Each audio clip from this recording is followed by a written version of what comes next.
In Jade Cocoon, there are over 170 creatures to capture, collect, merge together, use in battle, wage war against your enemies. It's quite good. It's a fun time.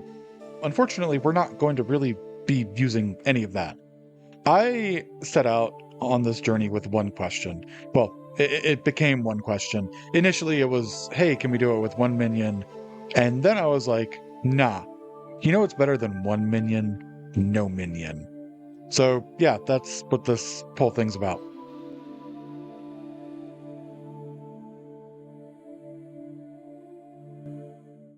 Let's just kind of clear up what this means right away. So normally in Jade Cocoon, you have 3 minions at any time. You can use in battle to fight against other creatures, bosses, whatever. Basically, all this rule means is we can't use any of the creatures in the game for the purposes of combat. And I have to make this distinction because later on we will be using them for other things. For now, just keep in mind we're not using them in combat. All right, everyone clear on the rules? Cool, let's go. If you're unfamiliar with the story or mechanics of the game, I'll be giving some guidance on the latter, but for the former, you're on your own. You're either going to have to go play it yourself, watch a video that goes over all the lore and mythology, or just read a fucking book. I don't know. This is going to be long enough as it is without a full plot recap, so if you're still here without knowing what's going on, I mean, I can give you a quick summary. Someday.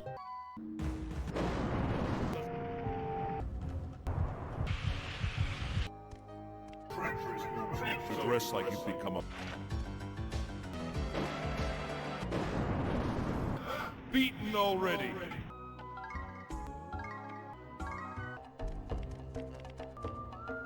Okay.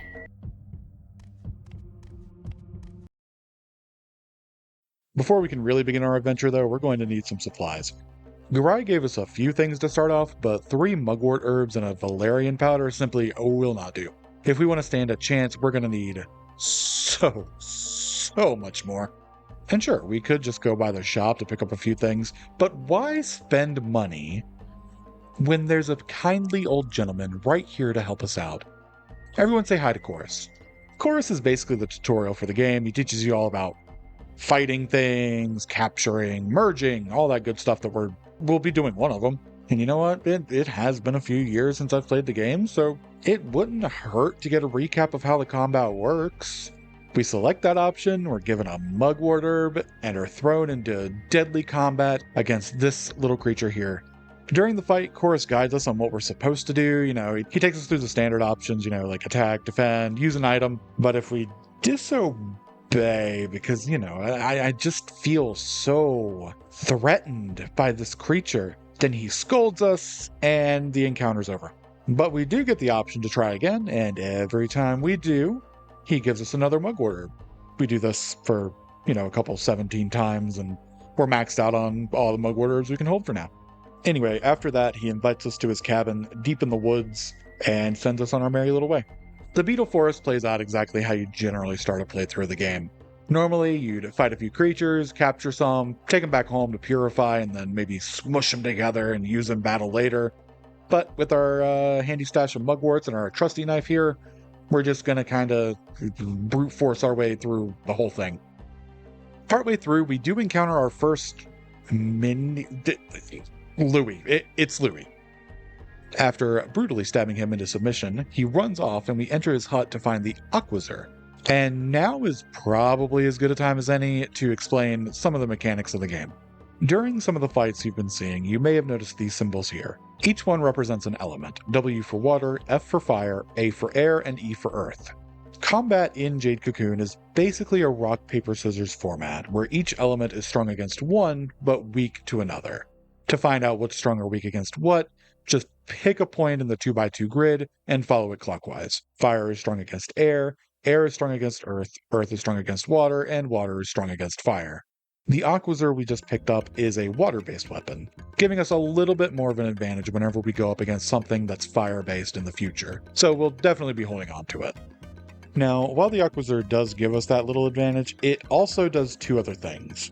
One, it grants us a higher attack stat, meaning we do more physical damage, but it also lowers our speed. And something we're going to come to learn together during this run is that speed is king Not only does it determine your turn order in combat, it also governs dodge chance. And with a high enough speed, you or your opponent can sometimes get 2 turns in a row, which is pretty huge. Unfortunately for us, these kinds of stats aren't things that we get as we level up. In fact, the only benefit we get from leveling up is increasing our efficiency in capturing creatures. While minions would normally get stat boosts from leveling up, Levant only really learns how to flute gooder. The only direct impact we can have on our stats is by changing our equipment, with one exception. We can permanently increase our maximum HP, but only through a somewhat rare consumable item called a Great Walnut. We'll get more into that later. Moving on, we proceed through the forest like normal, going down various paths to collect items, some useful, some heavy, fight some things, capture others. It's a good time for all ages. In the forest, there are these chests that require a skeleton key to open, and most of the time there's not really much in there aside from disappointment, because most of the rewards were designed to be used on minions, but we can at least sell them for a tidy little profit. In the pursuit of a key for one of these chests, though, I ran into these colorful little creatures here. These are Nishabs. Little fire snakes that have the fun quirk of poisoning the shit out of you. Poison, as you might expect, does damage over time. Not just that, though, it also reduces the amount of physical damage you do in return, turning my otherwise respectable damage against these snakes into something a little less respectable. Thankfully, status effects don't persist outside of combat, so it's just a matter of capturing them, grabbing the skeleton key, and god damn it. This encounter goes better, though. Lots of dodging, lots of resisting the poison. I mean, look at him go. He is sick with it. Things are fairly uneventful after that. We open the chest we risked our life for, catch as many creatures as we can hold, which is up to 12 in case you're wondering, and meet up with Chorus in his cabin. He gives us a key to the next area and some information that we take back to Garai. After that, we purify the creatures we've captured so far and have them spun into silk. We take that silk to the shop, sell it off, stock up on some supplies, and then head over to the blacksmith to buy the Sword of Speed and a leather headband. I did get an iron headband in the Beetle Forest, but the leather one is 4 more points of speed for 1 less defense, so it seems like a fair trade-off. With our preparations complete, we set off toward the Dragonfly Forest. And this is where shit gets real. Is what I would say if the Dragonfly Forest wasn't basically the Beetle Forest too. With a few exceptions. We capture the first few creatures we come across, get a multi-seal from this Hiralko here. Seals are basically our way to deal magic damage without having to use a minion. There are 2 for each element, one that is single target, one that's multi-target. You'll see more of those later. Right now they're kind of a hot commodity, so I'm just going to be stuffing them in my back pocket. Continuing on, we grab a skeleton key and make a massive, earth-shattering discovery. I don't know why this surprised me, but these little turtle guys here, they don't make an active attempt to approach me. Most creatures in the game will come directly after you if you get too close, but they're just chill little guys. And then I proceed to try to murder them in cold blood. Despite being pretty tanky, they're really slow and get captured for purposes of silkening later.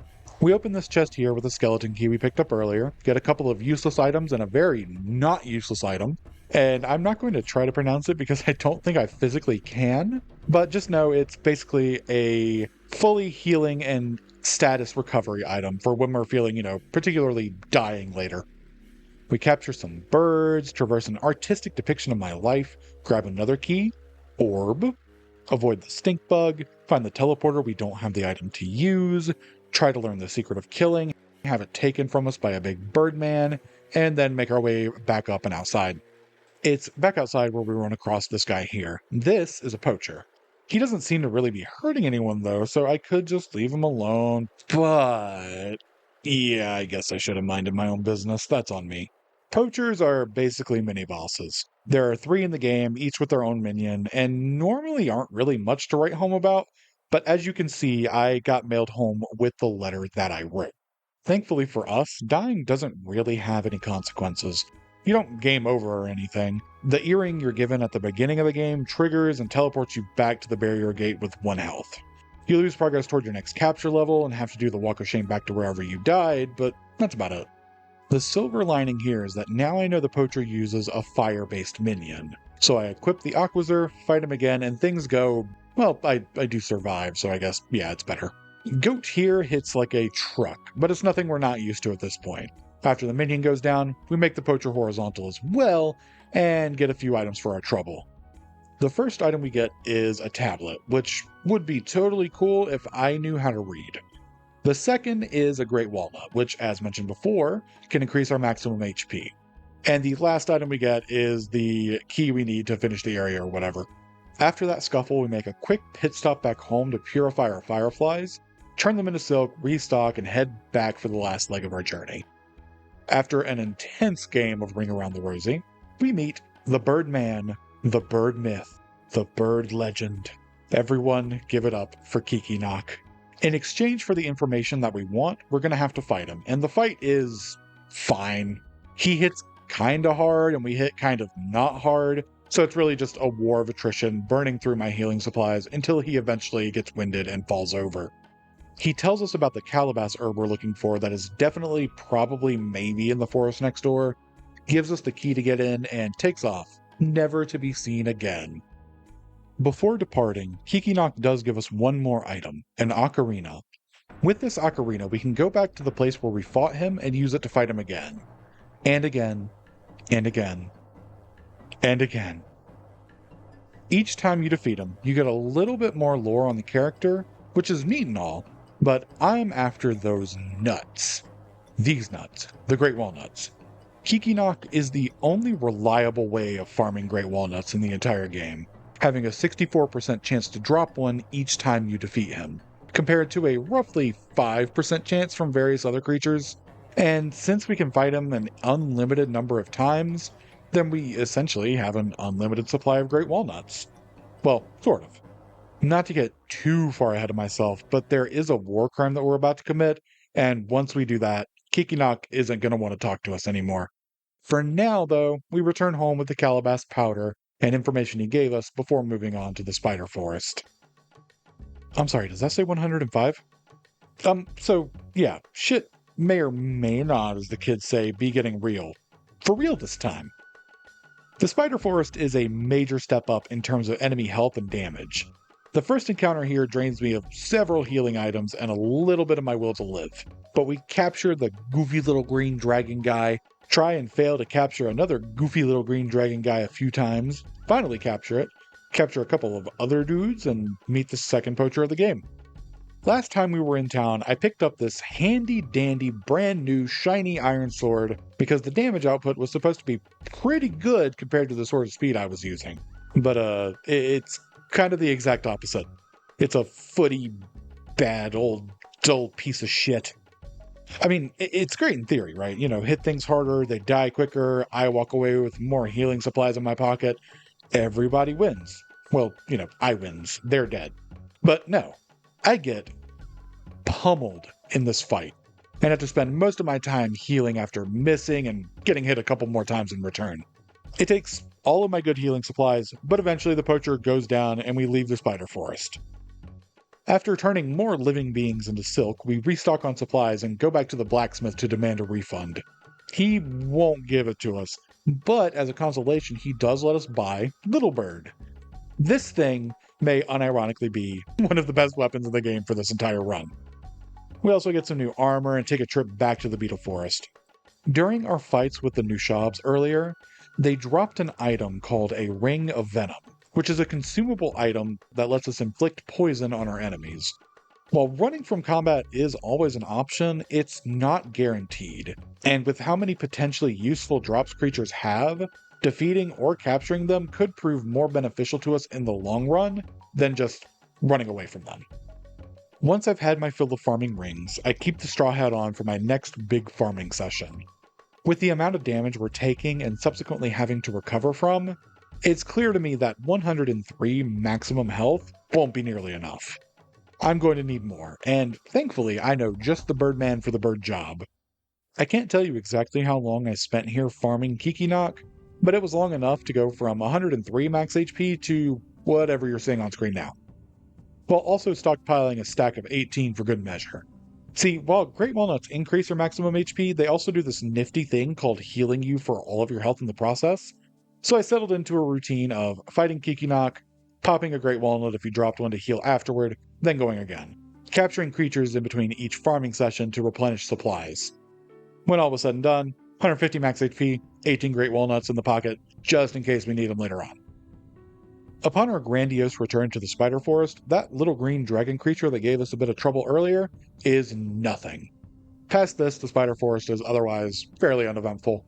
We capture some more creatures, visit a few of the locals, accidentally bonk this guy on the noggin a few times, get extorted by Totoyamu for our wedding ring and a wrestling belt because it's shiny, enter the last area of the forest, open up some chests, and top it all off by arresting a tree.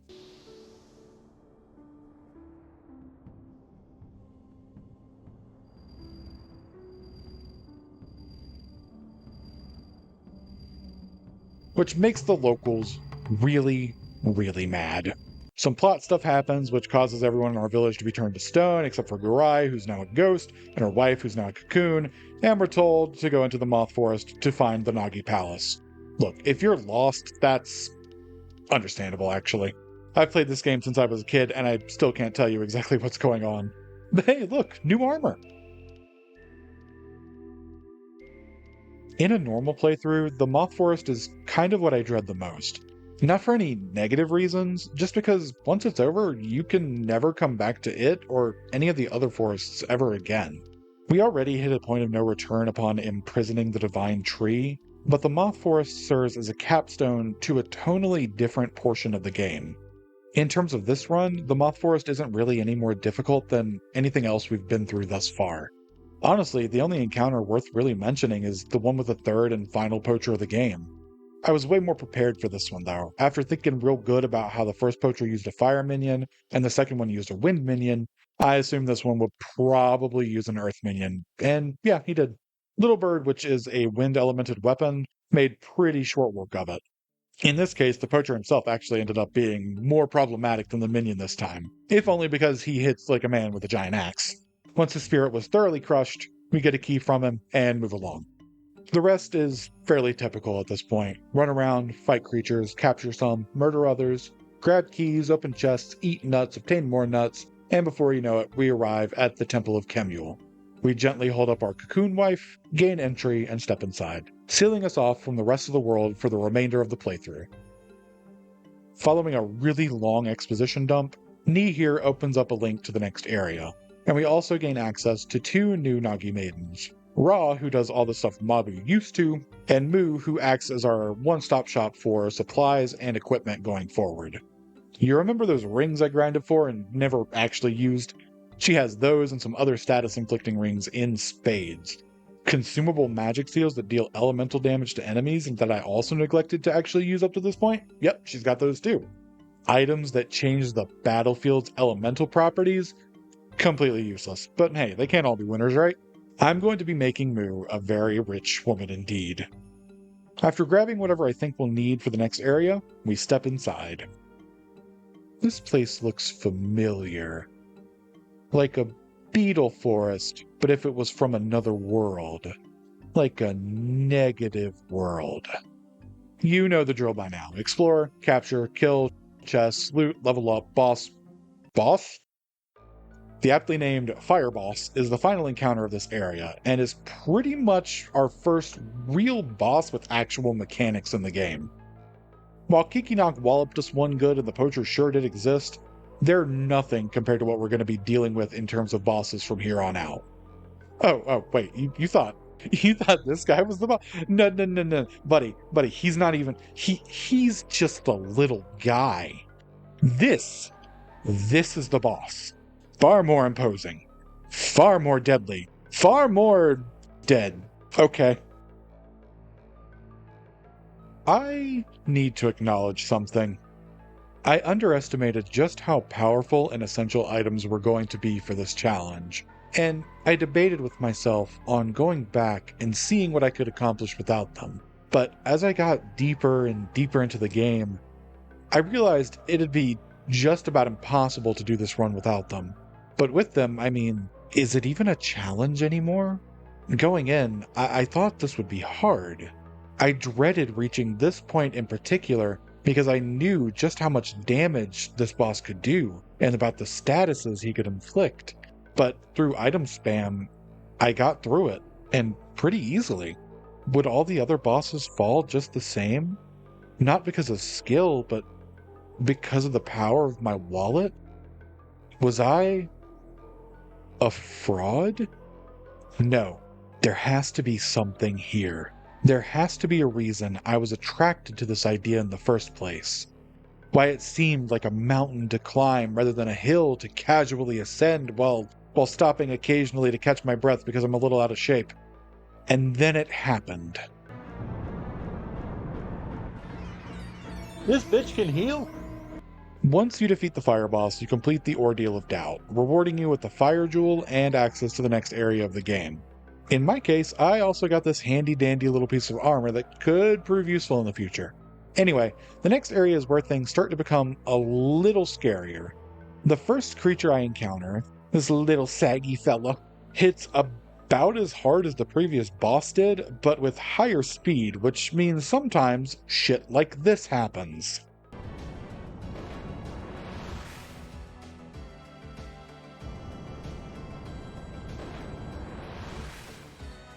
Oh, yep, yeah, let me just pull out my calculator here, and that's over half my health gone in one turn.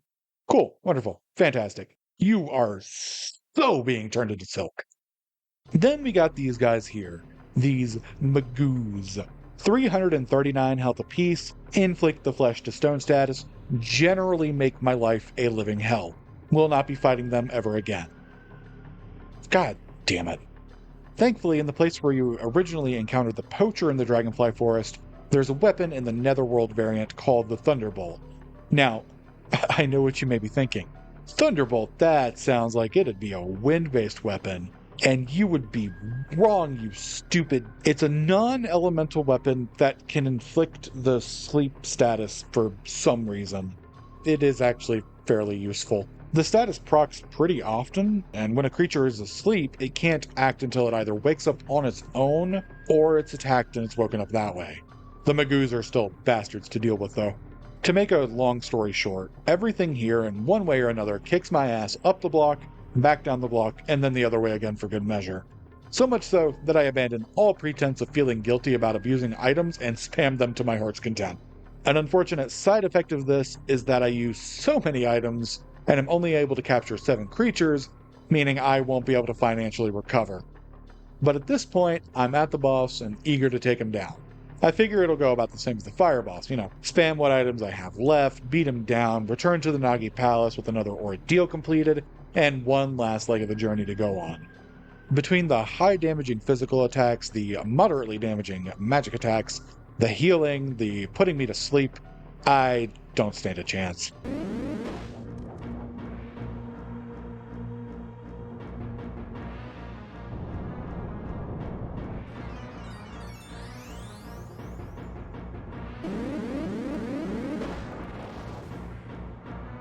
And as if to add insult to injury, old Dick Nose here laughs me out of the forest.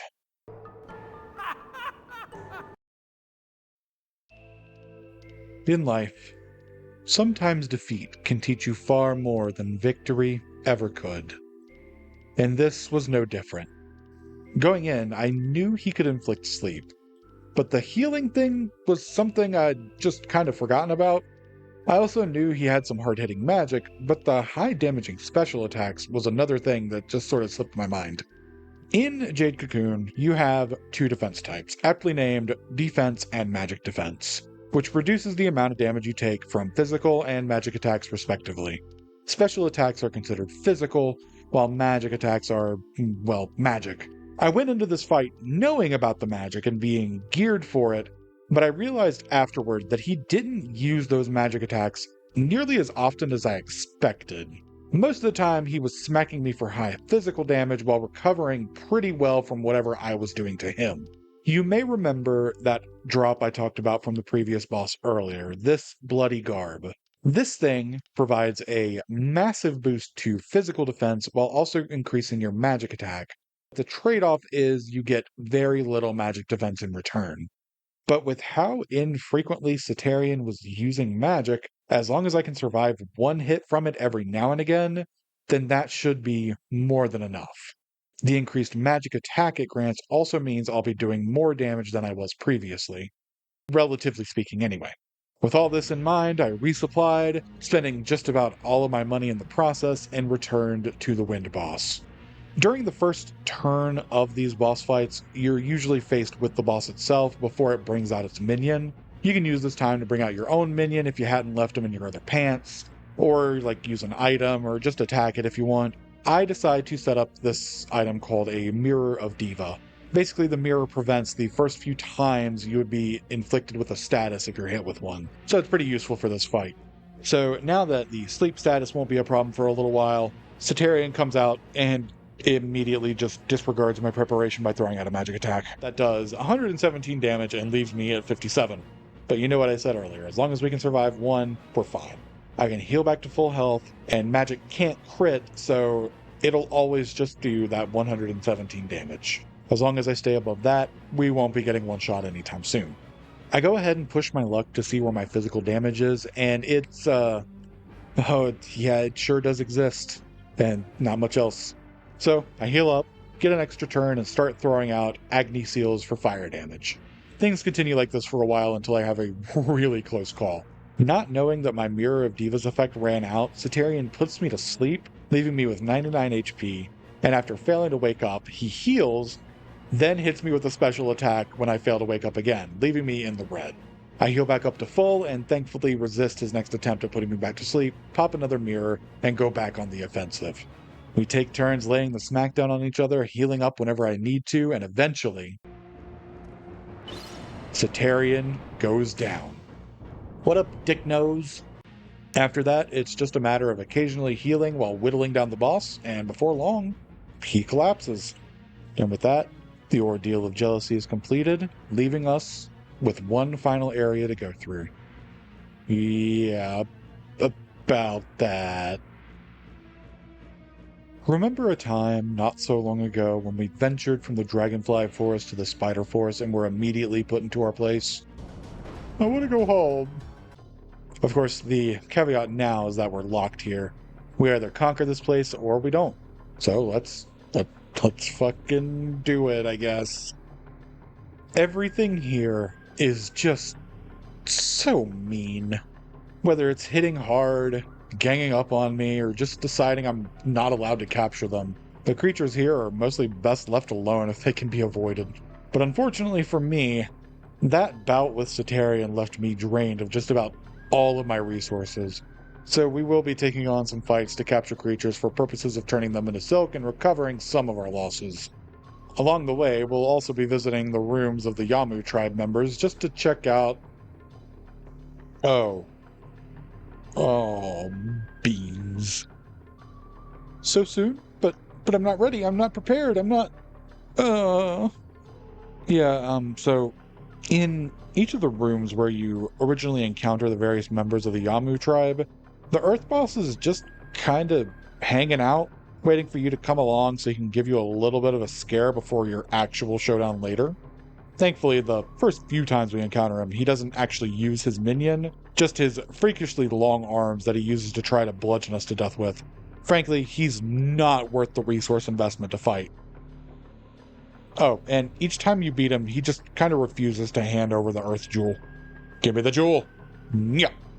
Going into these final fights of the game, I know my current supplies aren't nearly enough, so I spent some time capturing creatures, turning them into silk and restocking, and as supplied as I think I'll need to be, I enter the barrier to the Divine Tree and confront the Earth Boss one more time. This time, however, he will be using his minion, and the only strategy I can think to employ for this one is the same one that I employed for Cetarian. Equip the Bloody Garb, hope to tank whatever magic he throws at me, heal through it, and deal damage whenever I can get away with it. This is how that goes.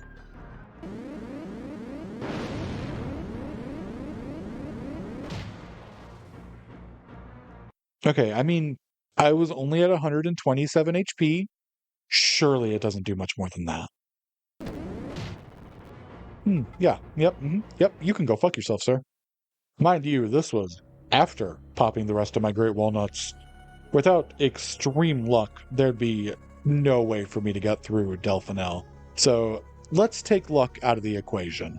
I didn't want to grind for equipment initially, but for 20,000 yuan, Mu sells the Forest Garb, which forgoes extreme increases in any one defense stat and offers moderate physical and magical defense while granting a small amount of speed to boot. It may not be flashy and it may reduce my damage output a little bit, but it should be enough to help me get through the Earth boss. This is going to be a long fight. And his stomp does almost half my health and damage. Cool. Still, as long as it's less than half, I have a fighting chance. And what's even better is that Delphinel is so slow that I frequently get 2 turns in a row.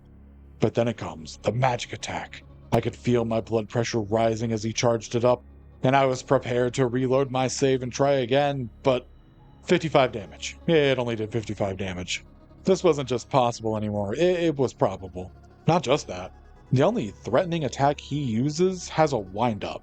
So using everything Chorus ever taught me way back at the beginning of the game, I click on the defend button and watch as that 110 damage is reduced to a measly 35. 10 minutes after the fight began, Delphinel goes down. Man, I really should have saved the what up dick nose for now. No, you know what? I'm gonna reuse the joke. What up dick? Oh god! The Earth Boss himself is fine. I've already beaten him 3 times at this point, so what's one more? And to add insult to injury, I'm going to kill him with his own element. This actually does have a practical use, by the way. I'm not just doing it to meme on him.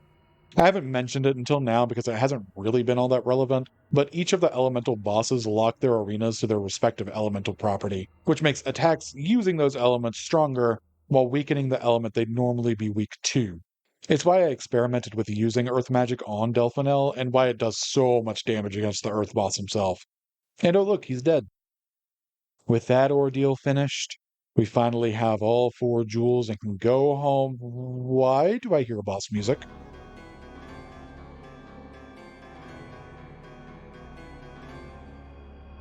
Alright, the final boss. When I first envisioned this challenge, Kashidra was the creature of nightmares that I was sure would put an end to this run. Even in a standard playthrough, it can be pretty hard to deal with. For the uninitiated, Kashidra is the only creature in the game that can change its element. It starts with Earth, then cycles through the rest in a counterclockwise rotation. The amount of turns it spends in each element can vary, usually between 1 and 3, but when it changes elements, it also changes the arena properties to match. Add to that its high health pool, crazy damage potential, and the ability to heal, and you've got a recipe for a damn hard boss fight. My only real advantage is that at any given moment, I have access to whatever it's weak against. Oh, and we're thrown into this fight right after felling the Earth boss. No preparation time before. The first attempt goes. It just goes. We do a little bit of damage, but whatever hope there was goes right out the window when Kashidra heals. To full health. And then his bitch ass does this. Okay, 102 damage, that's not too... Are you fucking me right now? For the mathematically astute among you, you may be able to piece together that I died by a fuck ton. Kashidra has ridiculously high speed, which, I guess makes sense for its mechanics, but an unfortunate side effect of this is that sometimes it gets to do shit like this.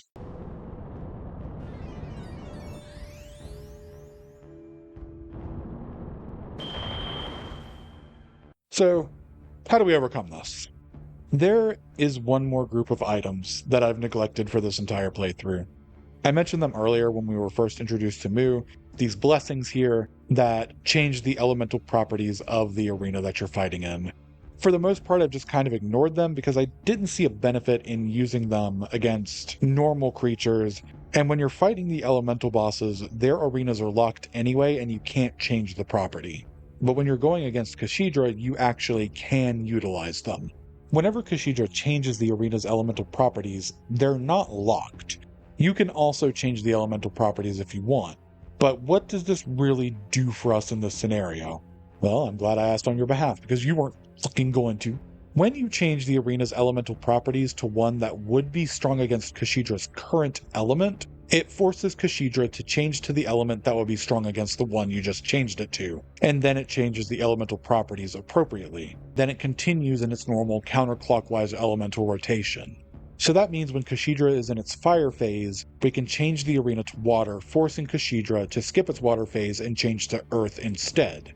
Since Kashidra can only use its healing ability and frickin' laser beam in its water phase, that means we no longer have to deal with it healing or getting nuked. There is one more piece to this puzzle though. You may have noticed during the first attempt that we were doing just about diddly squat in terms of damage. The Forest Garb is great for defense, but not so great in terms of offense.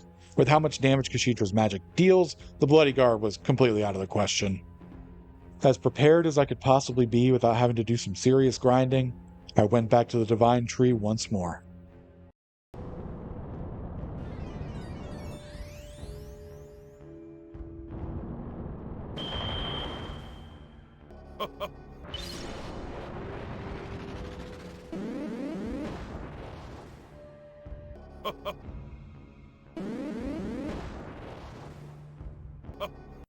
The good news for us is that when you're defeated by the final boss, you no longer have to fight the Earth boss beforehand, otherwise this would get much worse. We take turns hitting each other, I heal whenever I get low on health, and Kashidra's health bar is actually going down at a decent pace. Then I use the wrong blessing and get wiped off the face of the planet. Okay, lesson learned, use the right blessing, got it. So I have good news and I have bad news. The good news is this strategy does work. The bad news is that in pursuit of higher damage potential, I take a lot of damage in return. The magic attacks are fine, dealing well under half my total HP, but the special attacks are another story. They hit really hard.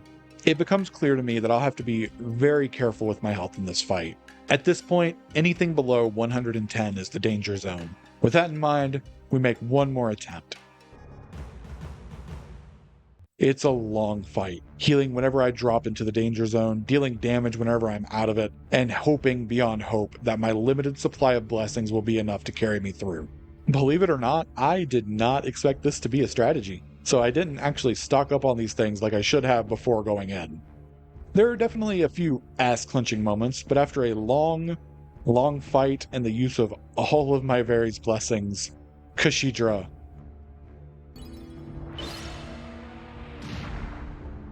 finally goes down.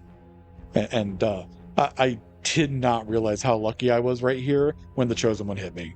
While that damage seems negligible compared to what we were just up against, that shit can crit. I could have died there to death.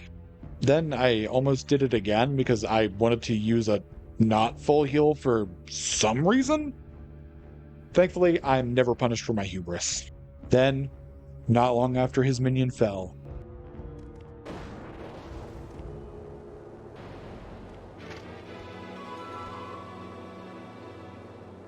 the Chosen One drops to his knees before us.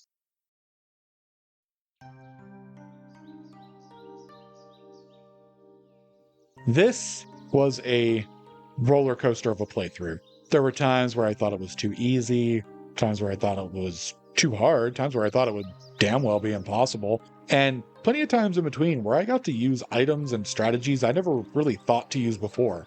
I mean, I had completely forgotten that the Mirror of Diva was even in the game. I didn't know what it did, but it was shockingly useful for a few of the bosses. And I may or may not have shown the few occasions where I got to use the ring items to decent effect. I learned a lot about how important stats are and what they govern, and I spent so much time on the wiki learning random tidbits of information, and yeah, this game has a wiki. It's really incomplete, but there's a ton of useful information. After the final boss falls, you do unlock an endless mode, essentially. It's called the Infinite Corridor. I'm not going to be going through it. I don't really see a reason to.